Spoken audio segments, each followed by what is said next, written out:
I have been living in Munich for 11 years. And for some reason, I keep questioning myself, like, is Munich the place? For some people, it is. But the more you see where the city is going, is more and more expensive. And I have been very interested in other cities. Very recently, I have a friend, she couldn't find an apartment in Munich. So she decided to look elsewhere, and the city that she found was Augsburg. She invited me to visit her. And I was like, okay, how many hours is that? Is that gonna be like 3 hours, 4 hours and stuff like that? And then she's like, no, it's 45 minutes away. And I'm like, wait, what? That's insane. I mean, can you believe it? Somebody that lives in Germany for so long doesn't know where Augsburg is. And this was a bit like exciting. I was like, can you actually move to this city but still work in Munich? That's where I enter into the rabbit hole, right? Like right away, I'm like thinking, oh, cool. Can I do this? And the thing about Augsburg that it's not a shocking factor is that it is actually a lot cheaper. It is 20% cheaper around it. That's what I have found on the internet. So the question is like, can you remote work?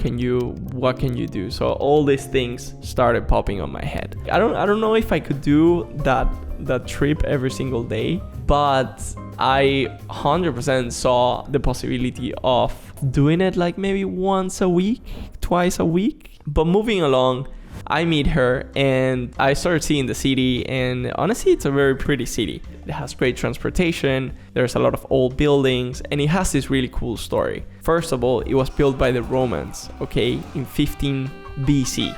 What was built in 15 BC? Probably a lot of things, but it is insane. It was actually called Augsburg because of the Emperor Augustus, which is pretty cool. And not only that, but in 1500s, there was this family, the Fugger family. Like they just expanded and grew, and after 2 generations, they were the richest family in the world. I think they're still the richest family in history. They were the first to create this like public housing for people to live there, and your rent is €1 a year. So that's insane. But you do have to pray 3 times a day for the Fugger family. Basically everything you see in Augsburg was like funded by the Fugger family. That's a cool family. I really notice how this is a typical Bavarian city. I can tell you it is an amazing city to be in already. Like it looked very clean and organized. Oh, this looks beautiful. The walkability of the city is insane. Oh, these are cool, like to rent these ones.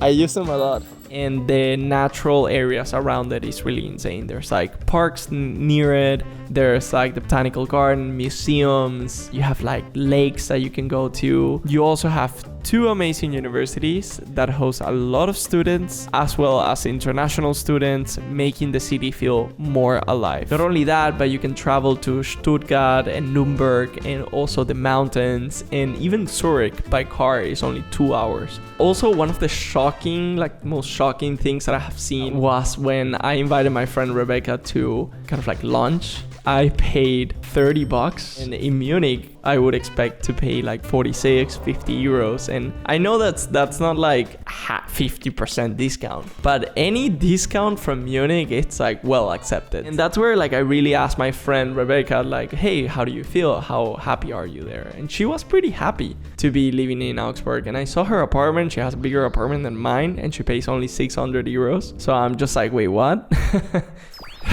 What's up? It's me from the future. I came to give you guidance. Anyways, I forgot to mention something very important in this part, which is how much can you save compared to Munich? And this is where creme de la creme, where we get in deep into the pasta, Bolognese style. In this chart, you can see how the biggest saving is gonna be in rent. It is just clear. I mean, rent in Munich is just through the roof.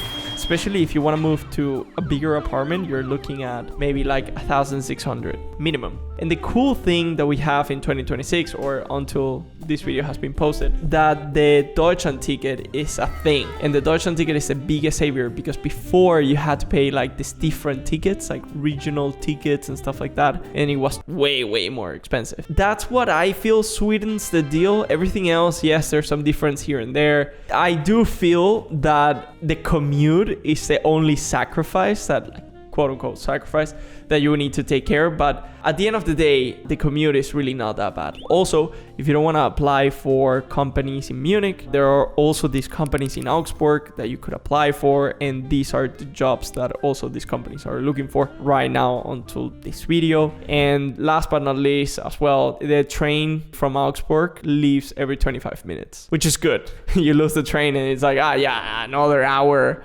until that train comes in. So it's a pretty cool city. It's not that lame. 700. They never have cheap ones. 245. Oh, that's actually pretty good. But it's an attic. But it's 3 rooms though. 3 rooms. I would call that. Something that I also saw that was very interesting is that prices for apartments to buy an apartment is a bit cheaper. So it begs the question, like, what will this city be in 10 years? And seeing what happened in Regensburg was quite interesting, how prices of apartments are already going up. And then you see Augsburg as maybe a possible, like, because of the cultural value that it has. You could see a lot of potential. I'm not an economist or somebody that like it's a professional, but I did saw the possibility of buying an apartment in Augsburg and, you know, having a good area to live. Either live there for yourself or just rent it out and reduce your taxes, because that's also something that people do in Germany to reduce their taxes. Now, everything is not perfect in Augsburg. Apparently, there are some areas that are not like the best. And obviously some people say that the Hauptbahnhof, the kind of like the central station, is kind of like there is a drunk guy and stuff like that. And I mean, I have it on video. I swear.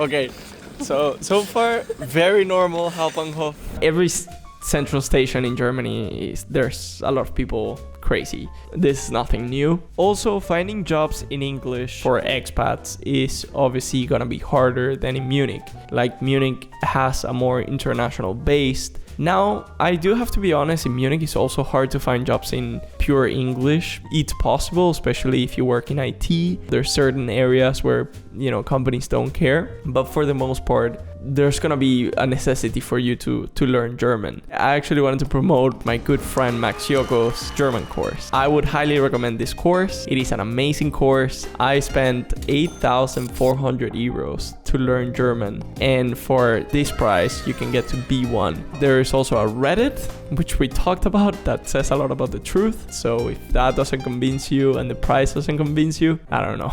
So go check it out. So cool. So basically somebody lives there. That's an apartment. It looks like a Rapunzel. Let down your hair. Rapunzel.